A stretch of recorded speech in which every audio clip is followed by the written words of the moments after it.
네, 오늘 우리 나눌 말씀 누가복음 9장 22절 말씀 우리 함께 보도록 하겠습니다. 누가복음 9장 22절 신약성경 107페이지 정도 될 것 같습니다. 누가복음 9장 22절 말씀 제가 봉독할 때 여러분들도 눈으로 함께 따라 읽으시면 될 것 같습니다. 누가복음 9장 22절 말씀 이르시되 인자가 많은 고난을 받고 장로들과 대제사장들과 서기관들에게 버림받아 죽임을 당하고 제3일에 살아나야 하리라 하시고. 아멘. 코로나가 다시 심해지고 있죠. 그래서 지난 한 주 지금까지 코로나가 발병되고 나서 춘천에서 가장 많은 확진자가 나왔습니다. 생각해보면 2020년 2월에 춘천에서 코로나 첫 번째 확진자가 생겼었는데, 그때를 생각해보면 그때 참 굉장히 춘천에 한 명인데 우리가 두렵고 또 조금 떨리고 또 어떻게 해야 하나 할지 몰라서 힘들어하던 그때가 좀 생각이 납니다. 식당과 길거리에 사람들이 사라지고 조용했던 도시를 기억합니다. 사실 그때에 비하면 지금 굉장히 엄청나게 많은 숫자의 코로나 확진자들이 나오고 있지만 지금 우리의 식당이나 거리는 그때와 같지는 않고 사람들로 가득하고 또 식당도 잘 되고 그러는 것 같습니다. 전과 다름없이, 코로나 전과 다름없이 우리는 일상을 살아가고 있습니다. 그건 어쩌면 우리가 코로나에 대해서 생각했던 것보다 그 바이러스가 치명적이지 않다는 우리들의 생각, 그리고 더불어 또 우리들이 맞았던 백신, 이런 이유들로 우리는 우리의 생각 속에 코로나에 대한 어떤 마음의 내성이 생긴 것 같다는 생각이 들어요. 그래서 예전처럼 우리는 그렇게 막 한 명 생겼을 때도 호들갑을 떨면서 어떻게 해야 되나 몰랐지만 지금은 막 하루에 30명이 넘게 나와도 우리는 우리의 일상을 살아가는 거죠. 아마 앞으로는 정부에서 아무리 방역 지침을 강화한다 해도 그렇게 사람들이 과거만큼 잘 지키지는 않을 것이 분명합니다. 왜냐하면 우리가 그거에 대한 생각이 바뀌었기 때문입니다. 그런데 또 한편으로 생각하면 여전히 코로나는 치료제가 나와 있지 않은 질병이고 아무 증상이 없는 분들도 많지만 여전히 코로나 때문에 갑자기 생명을 잃는 분들도 많이 있습니다. 지난 주간에 춘천의 한 교회의 감리교회 목사님도 현재 굉장히 위독하신 상황으로 들었습니다. 그리고 제가 아는 교회 목사님의 전도사님 젊거든요. 20대. 근데 중환자실에 있다가 호흡을 거의 못하다가 그래도 다행히 지난주에 중환자실에서 나왔다는 이야기, 그래서 기도해 주셔서 감사하다는 문자를 받았었는데, 그러니까 여전히 두려운 부분들이 우리 가운데 있음에도 불구하고 우리의 마음에 내성이 생긴 것이죠. 이런 생각을 지난주에 좀 하다가 우리가 코로나와 마찬가지로 우리는 어쩌면 십자가에 대해서 내성이 생긴 건 아닌가라는 생각이 조금 들었습니다. 우리는 예수님의 십자가에 달려 돌아가셨다는 이야기를 너무 많이 듣고 너무 많은 이야기를 나누어서 우리는 이 앞에 있는 십자가를 볼 때마다 가슴이 뛰지도 않고 별 의미가 없는 것처럼 우리의 삶 속에서 여겨지고 있는 것은 아닌가라는 생각을 해보게 됩니다. 지난주에 제가 질문한 대로 우리는 예수님 하면 십자가가 가장 먼저 떠오릅니다. 그리고 예수님이 하나님 나라를 이 땅 가운데 세우시기 위해서 오셨지만 그 하나님 나라를 이루어 가시는데 가장 핵심적인 사건이 바로 십자가 사건이었습니다. 그런데 우리는 그 십자가가 가장 중요하다고 생각하고 이야기하면서도 우리는 그 십자가를 볼 때마다 별다른 생각 없이 그냥 살아가고 있는 우리들의 모습을 바라보게 되고, 또 저와 여러분은 예수 그리스도께서 십자가에 달려 돌아가신 것에 대해서 우리는 별다른 생각 없이 그렇지, 예수님 십자가에 달려 돌아가셨지 라고 받아들이면서 살아가는 사람들입니다. 그런데 예수님 당시에 살았던 1세기에 살았던 유대인들은 그리스도, 즉 메시아가 십자가에 달려서 죽을 것이라고 생각한 사람은 아마 한 명도 없었을 것입니다. 왜냐하면 심지어 예수님의 제자들도 그 사실을 믿으려 하지 않았습니다. 왜 그랬을까? 그것은 1세기 유대인들이 가지고 있는 생각 속에 메시아는 절대로 로마에게 그렇게 무기력하게 십자가형을 당할 뿐이 그런 인물이 아니었기 때문입니다. 우리가 구약과 신약을 살펴보면서 이스라엘 역사를 계속해서 이야기했는데 당시 이스라엘 사람들은 메시아를 너무나 기다렸습니다. 하나님께서 약속하신 메시아가 다윗 왕조와 같은 왕국을 일으켜서 로마를 심판하고 자신들을 해방시켜서 이 땅에 하나님이 다스리시는 하나님 나라를 세우시고 자신들이 거기에 굉장히 중요한 역할을 감당하게 될 것이라고 이스라엘 사람들은 생각했습니다. 그렇기 때문에 그 사람들 머릿속에는 메시아는 언제나 강력한 힘을 가지고 자신들을 해방시켜줄 인물이었습니다. 그러니까 메시아가 자신의 사명을 다하고 그 로마를 심판하고 이스라엘 민족들을 정말 해방시키고 강성한 나라를 만들고 이런 일을 다 감당한 후에 그가 모세처럼 또는 다른 역사 속의 이스라엘 민족의 많은 의인들처럼 그렇게 죽을 수는 있지만, 그러나 로마의 십자가형으로 죽는, 자신의 사명을 다 감당하지 못하고 죽는 것 같은 그런 일은 유대인들에게는 상상할 수가 없는 일이었습니다. 그러니까 그 시대에 쓰여진 유대인들의 글이나 유대인들의 어떤 생각들을 담은 글들을 살펴보면 메시아가 자기 사명을 위해서 죽을 것이라고 이야기한 문헌은 없었습니다. 유대교에 메시아가 다른 사람의 죄를 위해서 죽는다는 신학적인 개념도 전혀 없었습니다. 그게 우리에게 너무 익숙한 거죠. 예수님이 십자가에 달려 돌아가시고 우리의 죄를 위해서 돌아가셨어. 이게 우리에는 너무나 익숙한 일이지만 당시 예수님과 함께 살았던 유대인들에게는 나의 죄를 위해서, 우리의 죄를 위해서 메시아가 죽는다는 것은 한 번도 생각해 본 일이 없는 일이었습니다. 그랬기 때문에 당시의 유대인들은 도저히 예수님의 십자가를 이해할 수 없었고, 그래서 십자가에 달린 예수님은 메시아일 수가 없다고 생각했습니다. 심지어 제자들도 그것을 믿지 못했습니다. 누가복음에 나와 있는 예수님의 십자가 사건과 부활 이후에 우리가 잘 아는 것처럼 엠마오로 가는 두 제자의 모습을 살펴보면 우리는 그것을 잘 알 수 있습니다. 예수님이 십자가에 달려 돌아가시고 예수님이 부활하셨다는 이야기를 전해드렸습니다. 그런데 그들은 믿지 않았습니다. 그들은 오히려 예수님이 죽은 것에 실망해서 예루살렘을 떠나서 엠마오로 가고 있었습니다. 그런데 그 길에 예수님이 나타나셨고 예수님을 만났지만 그들은 알아보지 못했고, 오히려 그 예수님에게 뭐라고 했냐면 우리가 믿었던 이 사람이 이스라엘을 속량할 사람이라고 바랬는데 그렇지 못했다고 이야기했습니다. 제자들조차도 예수님을 3년이나 따라다닌 그들도 메시아를, 그리스도를, 민족을 구속하는, 그래서 자기가 목숨을 다하는 그런 인물로 생각하지 않았다는 것입니다. 그러고 보면 굉장히 놀라운 것은 예수님 자신은 자신의 사역의 핵심을 바로 십자가의 죽음으로 생각했다는 것입니다. 오늘 예수님은 우리가 읽은 본문에서도 그렇게 말씀하셨죠. 내가 고난을 받고 죽었다가 3일 만에 살아날 것이다.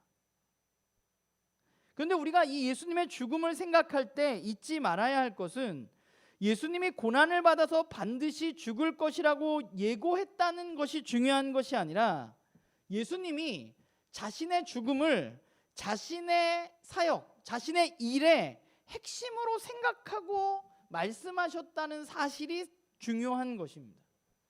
예수님은 그냥 자기 자신의 사명을 감당하고 그걸 감당하다가 어쩌다 보니 죽은 그런 죽음이 아니라 그 죽음 자체가 예수님의 사역의 핵심이라고 믿으셨고 그렇게 행동하셨습니다. 그러니까 예수님의 죽음은 그분의 사역을 끝내려고, 예수님 마음에 안 들어. 뭐 당시에 있었던 바리새인이나 서기관들이나 이런 사람들이 예수님 굉장히 미워하잖아요, 신약 성경을 보면. 그런데 예수님의 사역을 마음에 안 들어서 그 사역을 끝내버리고 싶은 사람들의 노력에 의해서 예수님이 죽은 게 아니라, 예수님의 죽음은 하나님이 이 세상을 구원하시기 위한 계획의 일부였고, 그 사실을 예수님은 받아들이셨고, 예수님은 사역의 핵심으로 어쩌다 보니 죽은 게 아니라 죽어야만 했기 때문에 이 땅 가운데 오신 것이라는 거죠. 그런데 이것을 누가 미리 얘기했느냐? 구약 성경에 보면 예언자들이 이미 이 이야기를 많이 했는데, 그 중에 특별히 이 이야기를 했던, 가장 많은 이야기를 했던 예언자가 바로 이사야입니다. 이사야를 살펴보면 이사야에서 중간에 고난을 받는 굉장히 특이한 사람, 인물이 등장을 하게 됩니다. 제가 여러분들에게 어제 이사야 53장을 한번 읽고 오십시오라고 말씀을 드렸는데, 그 고난받는 사람, 우리가 흔히 알고 있는 고난받는 종으로 불려지는 한 인물이 이사야서 중반에 나와요. 그는 어떻게 되냐 하면 굉장히 많은 고난과 고초를 당한 후에 희생당하게 됩니다. 그게 이사야가 말했던 것이에요. 그러면 여러분 한번 생각을 해보세요. 이사야가 과거에 그런 얘기를 했어요. 고난받는 종이 있다는 이야기를 했어요. 그 사람은 질고를 지고 고통을 당하고 고난을 당하고 희생당하게 돼 있었어요. 그러면 성경을 그렇게 우리가 중간기를 이야기하면서 나눴지만, 성경을 연구하고 성경을 열심히 지키려고 했던 이스라엘 사람들이, 유대인들이 그 이사야의 이야기를 몰랐을까? 성경을 그렇게 열심히 하는 이스라엘 사람들은 이사야가 말했던 고난받는 종에 대한 이야기를 알고 있었습니다. 그런데 그 고난받는 종에 대한 이해가 잘못되었던 것이죠. 약간 달랐어요. 그들은 고난받는 종을 읽으면서 어떻게 생각했냐면, 그 고난받는 종이 누구라고 생각했냐면 이스라엘 민족 자기 자신이라고 생각을 했습니다. 그래서 지금 이스라엘은 뭘 겪고 있어요? 포로기를 끝냈지만 고난을 겪고 있죠. 여러 압제를 당하고 여러 강대국들로부터 고난을 당하고 핍박을 당하고 희생을 하게 돼 있어요. 그러면 이스라엘 민족의 희생을 통해서 결국은 모든 민족이 구원을 받게 된다는 생각을 그들은 하고 있었어요. 그런데 예수님은 그 고난받는 종이 이스라엘이 아니라, 이스라엘 민족 전체를 이야기하는 게 아니라 바로 예수님 자신이심을 드러내셨고 이야기하셨던 것이죠. 그래서 예수님은 이사야의 말씀을 자신의 삶에 적용하셨습니다. 그래서 우리가 고난주간이 되면 이사야 53장을 많이 읽는데, 왜냐하면 이사야 53장을 읽어보면 놀랍게도 예수님이 십자가에 달리시기 전에 예수님께 행해졌던 여러 가지 일들, 그분이 배신당하고 거부당하고 그분이 고초를 겪고 핍박을 당하고 이런 죽음의 이야기들이 이미 이사야서 53장에 기록되어져 있는 것입니다. 예수님은 그것을 이해하셨고, 예수님은 그 고난받는 종으로서 그렇기 때문에 자신이 죽어야 한다고 생각하셨고 그 길을 가신 것입니다. 그러면 예수님이 그렇게 고난받는 종으로 이 땅 가운데 죽으시는 일을 감당해야 하는데, 그럼 예수님은 왜 죽으셨는가? 왜 꼭 죽어야만 했는가에 대한 생각을 우리는 해볼 수 있는 것이죠.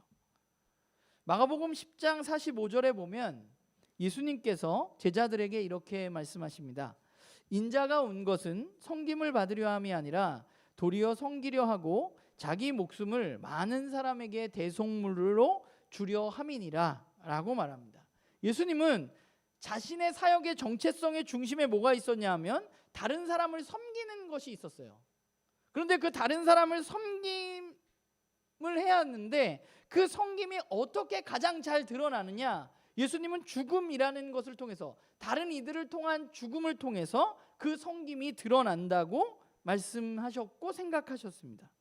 그런데 이 마가복음 10장 45절을 보면 예수님이 자기 자신을 뭐라고 표현하느냐 하면, 인자가 온 것은 섬김을 받으려 함이 아니라 도리어 섬기려 하고 자기 목숨을 많은 사람들의 대속물로 주려 함이니라 라고 말씀을 하십니다.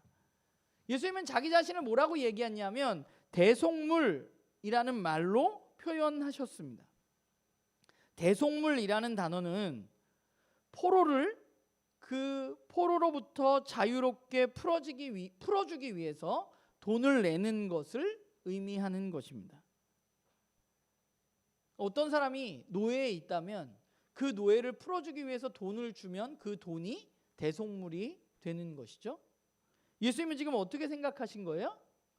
사람들이 포로 가운데 있고 예수님은 그들에게 돈을 지불하고 무언가를 지불하고 그들을 해방시켜주는 인물임을 이야기하고 계신데, 내가 대속물이라는 말이 그런 의미인데 그 대속물로 돈을 준 게 아니라 예수님 뭘 주신 거예요? 목숨을 내어주신 것이죠. 그래서 목숨을 내어줌으로 말미암아서 어떤 일이 일어난다고 예수님은 생각했냐면 포로에 있는 이들이 자유롭게 된다고 예수님은 생각하셨습니다. 예수님은 왜 죽었느냐? 포로된 사람들에게 자유를 주기 위해서 죽으셨습니다. 또한 예수님이 돌아가시기 전에 예루살렘에서 제자들과 마지막 밤, 우리가 흔히 알고 있는 마지막 만찬에 그때 제자들과 함께 식사를 하셨는데, 그때 그 식사는 언제 행해진 것이냐 하면 유월절에 행해진 것입니다. 유월절은 어떤 날인가 하면 이스라엘 민족이 이집트로부터, 애굽으로부터 탈출한 것을 기념하는 절기가 유월절입니다. 유월절에는 첫 번째 유월절에 어떤 일이 일어났냐 하면 우리가 잘 아는 것처럼 하나님이 바로에게, 애굽 왕이었던 바로에게 10번째 재앙을 내리시잖아요. 그 10번째 재앙이 뭐예요? 장자가 첫 번째 것이 다 죽는 것입니다. 그런데 이스라엘 사람들은 어떻게 그 첫 번째 것이 죽는 것에서 면제가 되었어요? 양을 잡아서 양의 피를 문에 바름으로 말미암아서 그 죽음의 영이 이동하다가 양의 피를 보면 그 문을, 그 집을 넘어가게 되는 거죠. 유월이라는 게 넘어간다는 의미인데, 그래서 그 피로 말미암아서 그 집을 넘어가게 되는 그 절기가 바로 유월절입니다.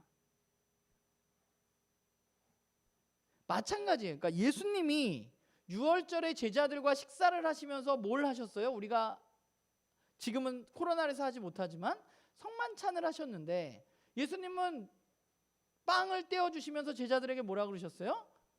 내 몸이다 라고 말씀하셨고, 포도주를 나누면서 내 피라고 말씀하셨습니다. 예수님은 유월절에, 첫 번째 유월절에 이스라엘 사람들, 하나님의 말씀을 믿었던 어린 양의 피를 바르면 그 죽음의 영으로부터 넘어갈 수 있다는 그 말씀을 믿었던 그 사람들처럼 예수님의 죽음으로 말미암아서, 예수님의 피로 말미암아서 이제 그들은 죽지 않고 새롭게 태어나게 되는 것이죠. 그래서 예수님은 유월절 어린 양으로 이야기되어지고 있고 자기 자신을 그렇게 제물로 드린 것입니다. 예수님의 죽음은 우리를 죄로부터 자유롭게 해주시기 위한 죽음이었습니다. 우리는 누구의 포로였냐? 누구의 노예였냐? 우리는 죄의 노예였다고 이야기하고 있습니다. 성경은. 우리는 죄로부터 벗어날 수가 없는 사람들이에요. 우리 스스로. 그런데 예수님의 십자가 사건, 예수님의 죽음으로 말미암아서, 그 피값으로 말미암아서 우리가 죄의 노예였는데 그 죄로부터 해방되었다고 예수님은 말씀하고 계신 것이죠. 우리는 그렇게 구원받은 사람들입니다. 더불어서 그 죄로 인해서 죽을 수밖에 없는 우리는 예수님의 십자가의 죽음으로 말미암아서 유월절의 어린 양의 피처럼 그분의 보혈로 말미암아서 우리는 죽지 않고 하나님과 온전한 관계를 맺고 영원한 생명을 누릴 수 있게 된 것입니다. 죄의 노예 아래 놓여 있는 인간은 하나님의 놀라운 이 세상을 향한 회복 프로젝트에 참여할 수가 없습니다. 우리가 지난주에 이야기했던 것처럼 하나님의 백성, 하나님 나라의 백성으로 우리가 살아가야 하는데, 죄의 포로가 된 사람들은 하나님 나라의 백성으로 살아갈 수가 없습니다. 왜냐하면 죄의 이야기를, 악의 이야기를 들어야 하기 때문입니다. 그래서 하나님은 그 상황을 바로잡기 위해서 예수님을 이 땅에 보내신 것이고, 이제 그분의 죽음으로 말미암아서 우리의 새로운 생명이 태어나고 우리가 죄로부터 자유하게 되어져서 우리는 이 온 세상, 깨어진 이 세상을 회복하시는 하나님의 그 회복 프로젝트에 예수 그리스도의 십자가의 보혈로 말미암아서 참여할 수 있게 된 것이죠. 그렇기 때문에 예수님의 죽음은 구약의 이야기와 전혀 상관없는 그런 죽음이 아니라 하나님의 이 구원의 경륜, 구원의 프로젝트 가운데 가장 클라이막스이고 가장 중요한 위치를 차지하는 것이었습니다. 우리가 구약부터 이야기를 쭉 생각해 보면 그런 거죠. 하나님 만든 아름다운 세상, 죄로 인해서 깨어짐, 아브라함을 선택하시고 이스라엘을 선택했는데 그 아브라함과 이스라엘의 실패, 이런 이야기들 가운데 이제 하나님은 마지막 방법으로 예수 그리스도를 이 땅 가운데 보내시고 그분의 죽음으로 말미암아서 그 죽음을 받아들이고 그 죽음을 믿는 사람들이 하나님이 이 땅을 회복하시는 이 일에 동참할 수 있도록 우리를 도우시는 것입니다. 저와 여러분이 이 십자가를 보면서 이 십자가의 보혈, 예수 그리스도의 그 십자가의 죽음을 우리가 믿는다면 우리는 이제 이 땅에 어떤 인간도 해결할 수 없었던 죄의 문제를 해결받은 것이고, 더불어 하나님이 아브라함에게 약속하셨던 그 약속이 성취되어져서 이제 모든 민족이 하나님의 복을 받는 민족으로 되어지기 위한 프로젝트에 저와 여러분이 참여하게 되는 것이죠. 그게 예수 그리스도의 십자가의 죽음의 이유입니다. 그런데 예수님의 죽음의 의미가 그냥 그렇게 우리를 죄로부터 해방시켜주는 것에서 끝나는 것이 아니라 그 십자가는 우리들에게, 그 십자가를 받아들인 사람들에게 더 확장되어지는데, 마가복음 8장에 보면 예수님이 이렇게 말씀하세요. 무리와 제자들을 불러 이르시되 누구든지 나를 따라오려거든 자기를 부인하고 자기 십자가를 지고 나를 따를 것이니라 라고 말씀하십니다. 또 오늘 우리가 읽었던 9장 22절, 예수님이 많은 고난을 받고 장로들과 대제사장들과 서기관들에게 버림받아 죽임을 당하고 제3일 만에 다시 살아나야 하리라 하시고 그 다음에 하신 말씀이 뭐예요? 무리에게 이르시되 아무든지 나를 따라오려거든 자기를 부인하고 날마다 제 십자가를 지고 나를 따를 것이니라 라고 말씀하고 있는 것이죠. 예수 그리스도의 십자가의 죽음은 예수님 자신의 사명일 뿐만 아니라 동시에 예수님을 그리스도로, 예수님을 메시아로 믿고 따르는 사람들의 사명인 것입니다. 그러니까 십자가의 죽음은 우리를 위한 구원의 사역인 것뿐만 아니라 그분의 제자가 따라야 할, 그분을 따르고자 하는 사람들이 따라야 할, 걸어가야 할 길인 것입니다. 그러면 자기 십자가를 지라고 주님은 말씀하셨는데 그 자기 십자가는 어떻게, 자기 십자가를 지고 가는 것은 어떻게 하는 것인가? 결국 예수님이 가셨던 길을 우리는 따라가는 것이죠. 예수님이 우리에게 보여주셨던 십자가의 길은 무엇인가? 처음에도 얘기했지만 당시의 사람들은 메시아는 승리하고 정복하고 민족이 성공하고 올라가고 지배할 것이라고 생각했습니다. 그런데 예수님은 메시아가 보여주어야 할 길이 승리와 정복과 성공이 아니라 겸손과 상실과 희생의 죽음이었다는 것을 보여주셨고 그렇게 하셨습니다. 우리가 십자가를 진다는 것은 당시 유대인들이 메시아에게 기대했던 하나님이 주신 힘으로 세상을 내리누르고 정복하고 승리하는 것이 아니라, 우리가 십자가를 진다는 것은 겸손하게 자기 자신을 다른 사람들을 위해서 희생하는 것이죠. 참 안타까운 것은 오늘날 십자가를 안다고 이야기하는 많은 사람들 중에 1세기 유대인들과 비슷하게 십자가를 이해하고 있는 이들이 있다는 것입니다.